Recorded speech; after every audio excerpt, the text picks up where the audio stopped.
나이 50에 파킨슨 병을 확진받았고 대장암 수술을 받은 이후에 항암 치료를 8번이나 하게 됩니다. 그러는 사이에 림프절 절제 수술과 위전 절제 수술 등으로 그의 몸은 만신창이가 됩니다.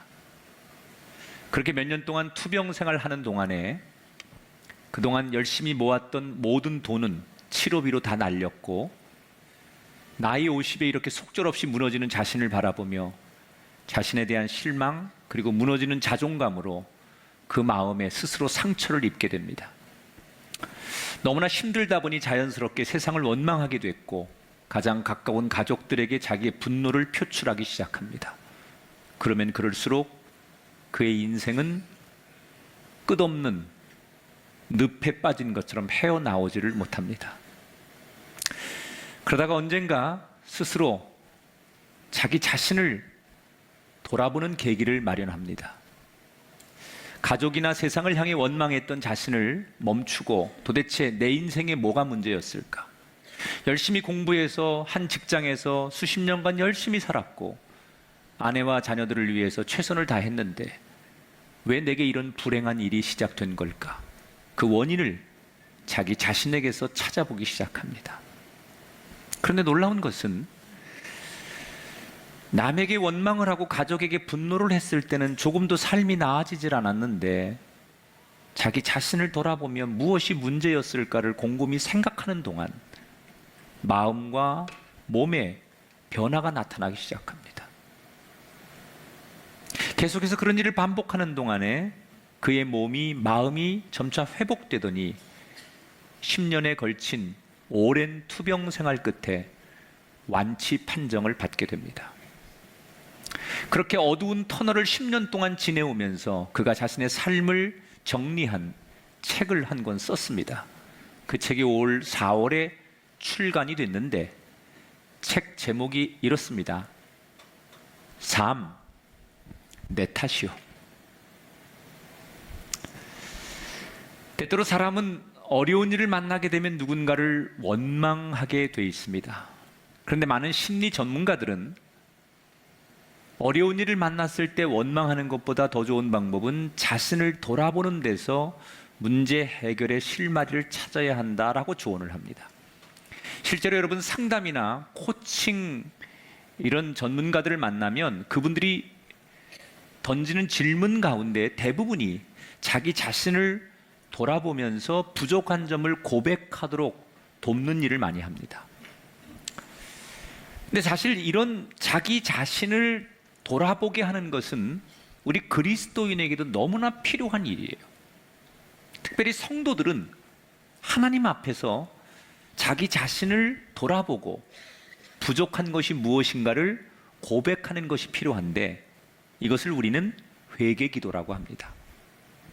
회개기도라는 것은 내가 하나님 앞에 잘못했다, 용서해달라 이렇게 부르짖는 게 회개기도가 아니라 하나님의 눈으로 내 인생을 돌아보고 겸손하게 고백하게 하는 기도, 이걸 회개기도라고 하는 거예요. 이 회개기도가 얼마나 중요하냐면 역대하 7장 14절에 이렇게 정의를 합니다. 내 백성이 악한 길에서 떠나 스스로 낮추고 기도하면 내가 하늘에서 듣고 그들의 죄를 사하고 그들의 땅을 고칠 것이니라. 회개라는 것은 나약한 자, 실패한 자가 하는 게 아니에요.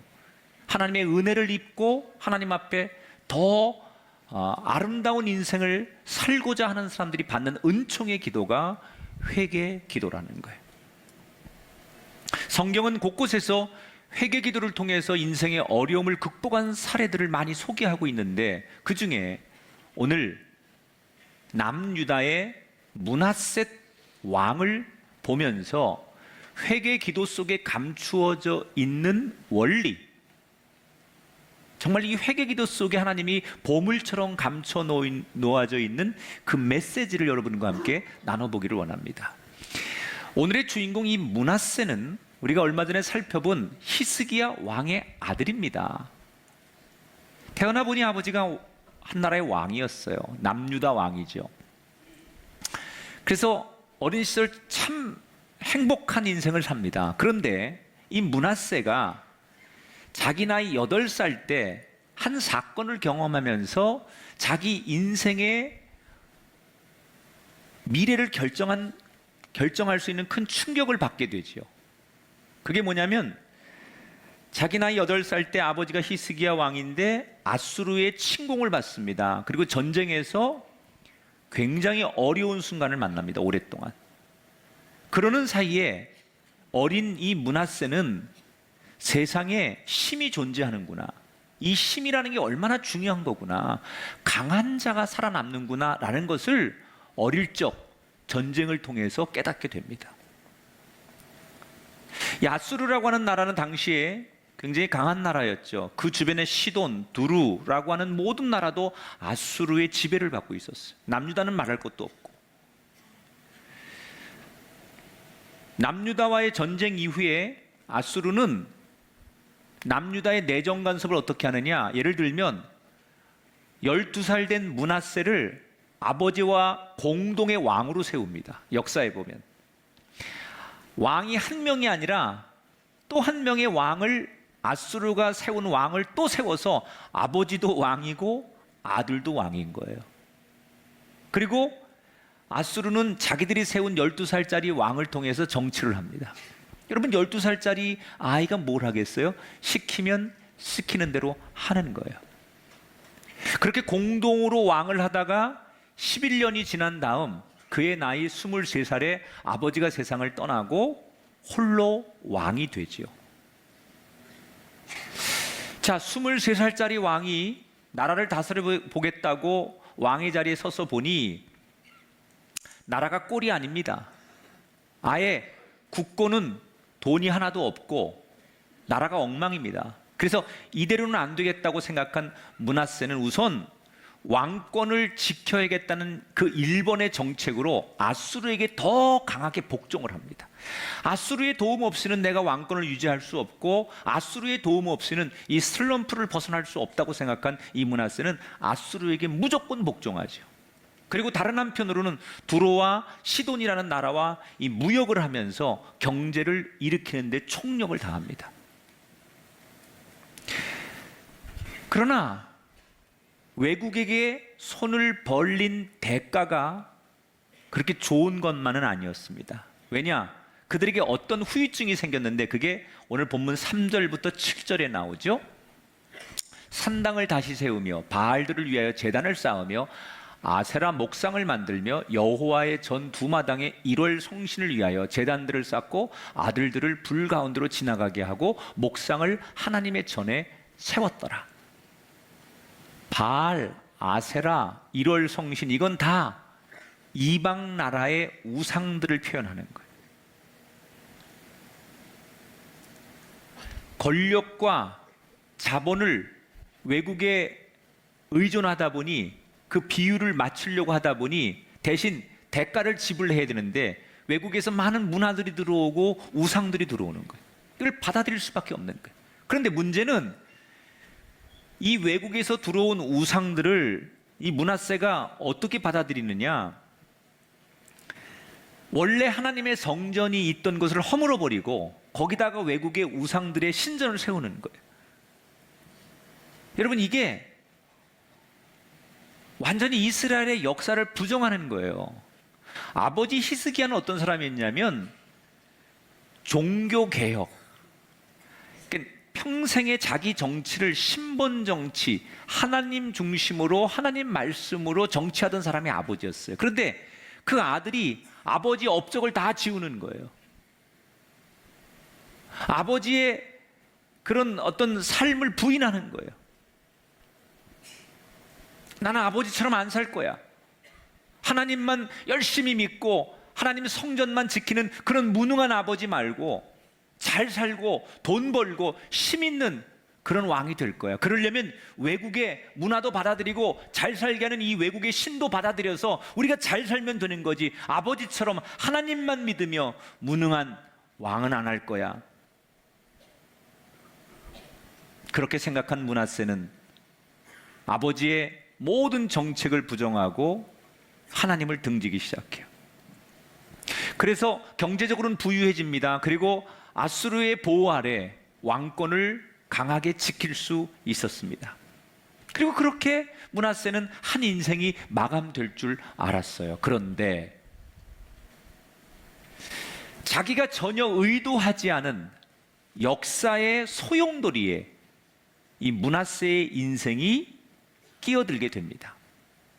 므낫세가 나이 60 가까워 오던 어느 날, 한 60이 가까워 오던 어느 날, 아수르라고 하는 나라에 어떤 일이 생기느냐, 왕이 있었는데 그 왕의 친동생이 반란을 일으킵니다. 그래서 형과 동생이 쿠데타로 인해서 4년간 긴 내전을 벌이게 돼요. 이때 쿠데타를 일으킨 동생 쪽을 두로와 시돈이라는 나라도 지원을 합니다. 왜냐하면 두로와 시돈도 아수르의 지배를 받고 있었기 때문에 쿠데타가 성공해서 자기들이 이참에 독립을 했으면 좋겠다, 그래서 쿠데타를 일으킨 동생 쪽을 재정적으로 지원을 하게 됩니다. 그런데 4년 만에 형이 왕권을 지켜냅니다. 쿠데타가 실패로 돌아갑니다. 그리고 이제 그 내전을 일으켰던, 쿠데타를 일으켰던 동생 측의 모든 사람들의 죄를 묻기 시작하면서 두로와 시돈도 그 대가를 지불하게 하죠. 그러면서 거기에서 사람들이 이 므낫세를 오해하게 됩니다. 왜냐하면 이 므낫세는 사실은 억울해요. 아수르의 그 내전이 일어났을 때 형편도 안 들고 동생 편도 안 듭니다. 괜히 끼어들었다가 나중에 어떻게 될지 모르니까 지혜롭게 그땐 가만히 있어야지. 그리고 사실은 아무 짓도 안 해요.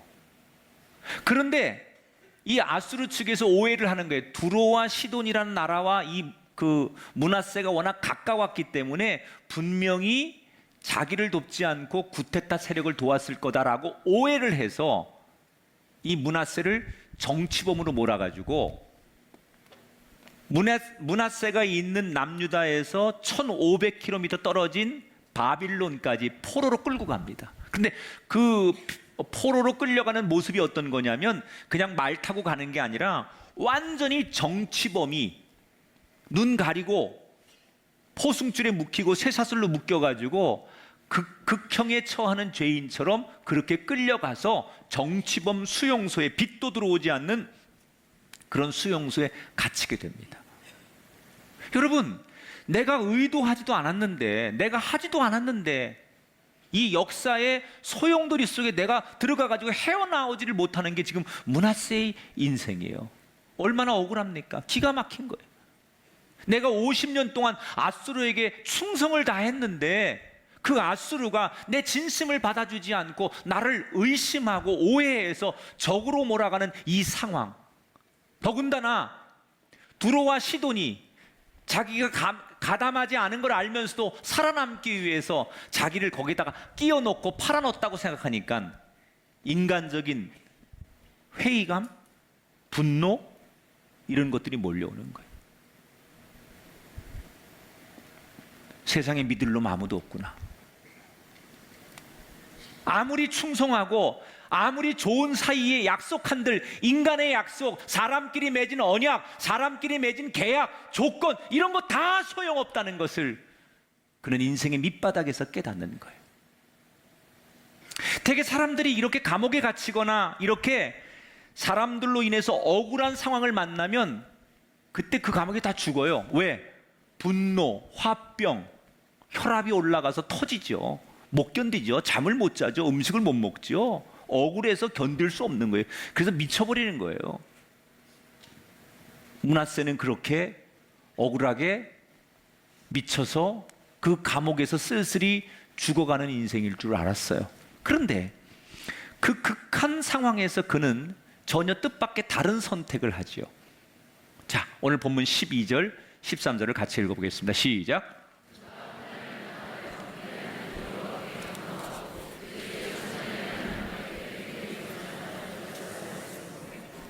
자, 므낫세가 그 억울하고 그 원통한 상황에서 자신의 지난 날을 쭉 돌아보기 시작하는 거예요.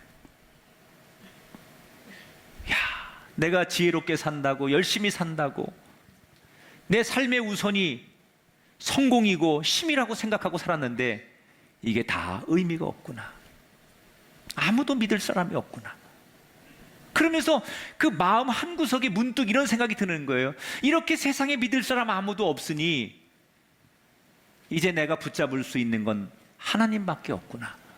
그런 마음이 정말 아주 가나다랗게 한쪽에서 자기 마음을 지배하는 거예요. 그런데 그런 생각이 딱 드는 그 순간 또 한쪽의 마음에서 더 큰 생각이 자기를 짓누르는데, 어떤 생각이냐면, 너 양심은 있냐?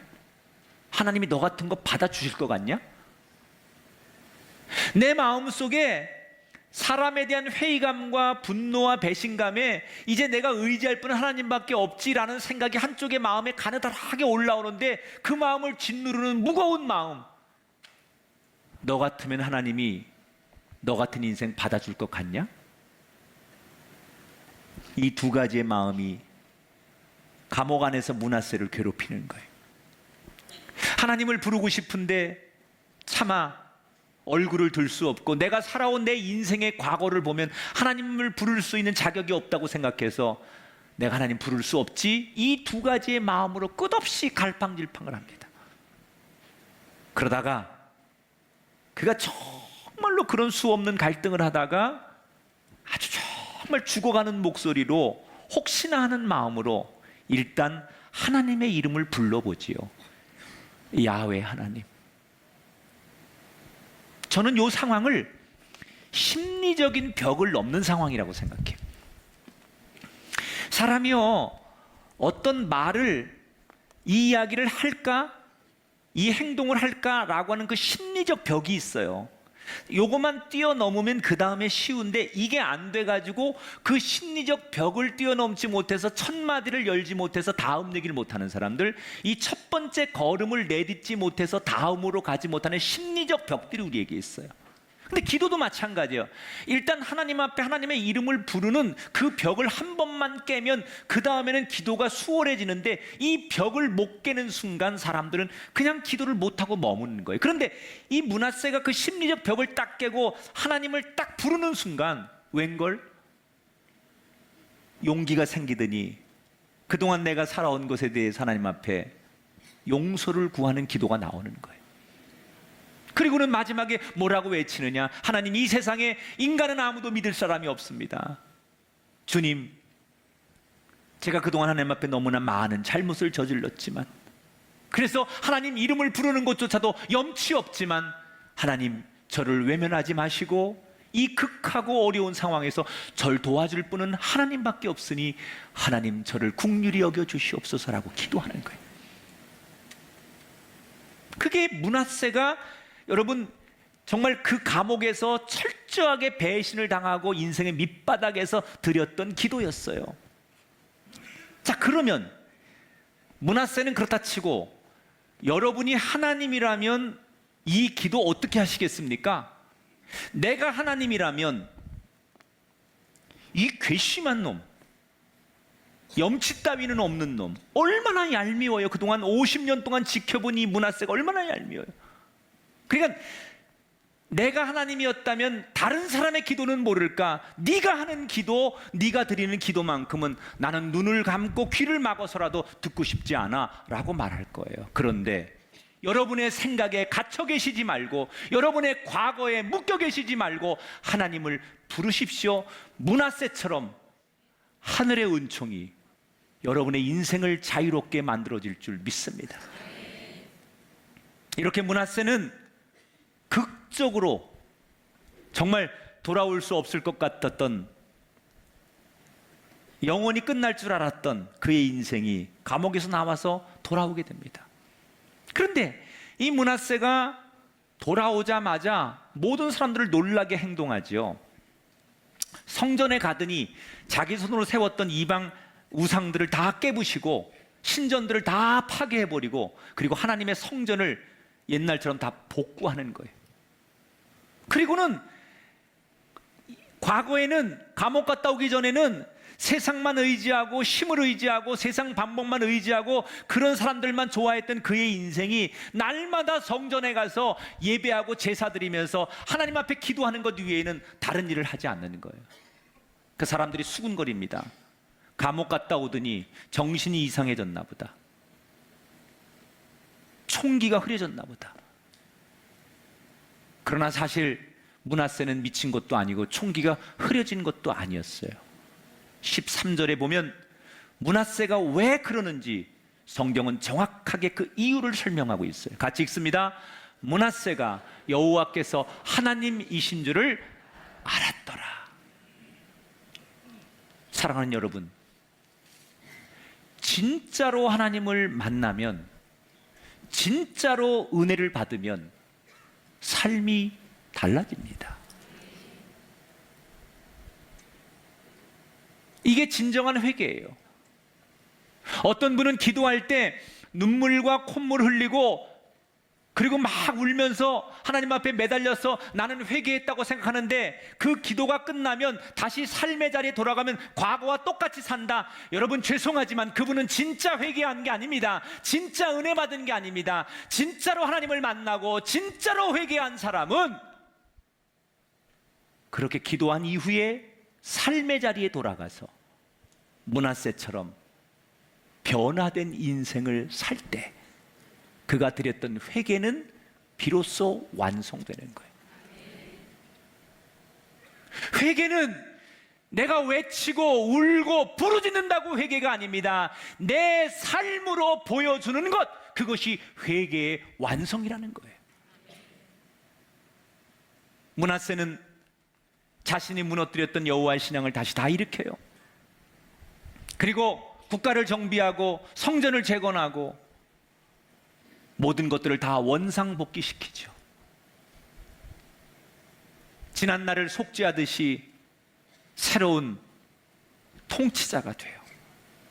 그리고 예루살렘의 감옥에서 나와서 돌아와서 6년을 왕으로 더 지낸 뒤 55년의 통치를 끝내고 67살의 나이에 그의 인생이 마감된다는 것으로 오늘의 성경 이야기는 끝납니다. 자, 제가 이 므낫세의 이야기를 묵상하면서 이런 생각이 들었어요. 그가 감옥에 갇혔을 때 어떻게 하나님 앞에 기도할 생각을 했을까?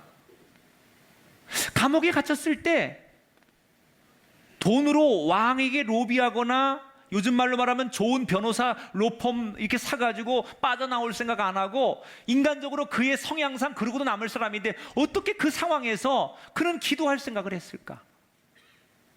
어떻게 하나님을 부를 생각을 했을까? 평상시에 우리가 아는 므낫세는 절대 그럴 사람이 아니에요. 그런데 그 극적인 상황에서 무슨 근거와 무슨 어떤 동기가 있었길래 하나님을 찾고 기도할 생각을 했던 것일까? 그 답이 아버지에게 있어요. 그의 아버지 히스기야가 어떤 인생을 살았느냐? 32장에 가면 아버지의 모습을 이렇게 소개합니다. 히스기야 왕이 하늘을 향하여 부르짖어 기도했더니, 아버지는 어떤 사람이에요? 늘 기도했던 사람이에요. 히스기야가 병들어 죽게 되었으므로 여호와께 기도했다. 전쟁이 생겨서 나라가 어렵든지 아니면 개인의 삶이 위기를 맞든지 죽음의 위기에 봉착했든지 그 아버지는 평생 늘 기도하며 살았던 아버지. 그리고 그렇게 기도하며 사는 아버지의 모습을 어린 아들은 늘 지켜봤어요. 그게 싫었어요. 기도만 하면 뭐해? 기도한다고 뭐가 달라져? 그래서 어릴 때부터 기도하지만 힘없는 아버지, 그 아수르에게 항복하고 힘없어서 아수르에게 지배당하는 아버지를 보면서 기도하고 하나님 앞에 예배한들 뭐가 달라지나? 나는 아버지처럼 기도하고 하나님만 찾는 왕이 아니라 힘 있는 왕이 될 거야. 지혜로운 왕이 될 거야. 아버지처럼은 안 살 거야. 그리고 아버지를 비웃었던 사람이 아들이에요. 그리고 평생 그 아버지를 부정한 거예요. 12살에 왕이 되고 사춘기, 청소년기를 거치면서 괜히 부모에게 반항하는 거예요. 아버지처럼 다르게 사는 게 멋있는 것 같고 그게 인생을 성공하는 것 같고 그게 폼나는 것 같은 거예요. 그래서 아버지처럼 나는 안 살 거야. 그리고 더 빗나갔던 거예요. 그런데 인생의 말년에 자기가 전혀 생각지도 않았던 빠져나올 수 없는 감옥에 갇혀서 그때 비로소 그 옛날 아버지가 무릎 꿇고 하나님 앞에 눈물을 흘리며 기도하던 그 모습이 떠올려지는 거예요. 아버지가 나처럼 이렇게 어려울 때, 인생의 위기 앞에 가장 절망적인 순간에 아버지가 무릎 꿇고 기도하던 그 옛날 어릴 적 옆에서 지켜봤던 그 아버지의 모습이 그 순간 떠올려지는 거예요. 그렇구나. 아버지가 그랬듯이 내가 지금 이 순간에 아버지처럼 기도해야 되겠구나. 간접적인 경험이지만 아버지가 했던 기도가 기억나는 거예요. 어릴 적 자기가 그렇게 부정하며 손살에 치며 부인했던 아버지의 기도가 마지막 순간에 자기에게 떠올려졌어요. 이걸 뭐라고 말하느냐? 믿음의 유산이라고 말하는 거예요. 저는 이 므낫세의 회개 기도 속에 우리가 놓쳐서 안 될 진리가 뭐냐? 믿음의 유산이 회개를 만든 거예요. 제가 신방을 다니다 보면 많은 우리 직분자들이 이런 얘기합니다. 자녀들이 신앙생활 잘 하지 않는다는 거예요. 부모님들의 신앙과 믿음에 대해서 부정한다는 거예요. 아버지 어머니 그렇게 어렵게 돈 벌어가지고 왜 교회에다 11조 내십니까? 평생 아버지 어머니가 기도하고 그렇게 헌신했는데 왜 목사님 말에만 충성하십니까? 왜 교회 봉사만 하십니까? 이러면서 젊은 자녀들이 불만이 많다는 거예요. 이 부모님의 신앙을 계승하지 않는다는 거예요.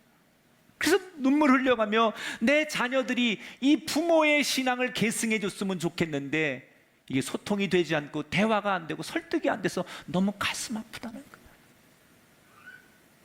너무 힘들어하는 부모님들.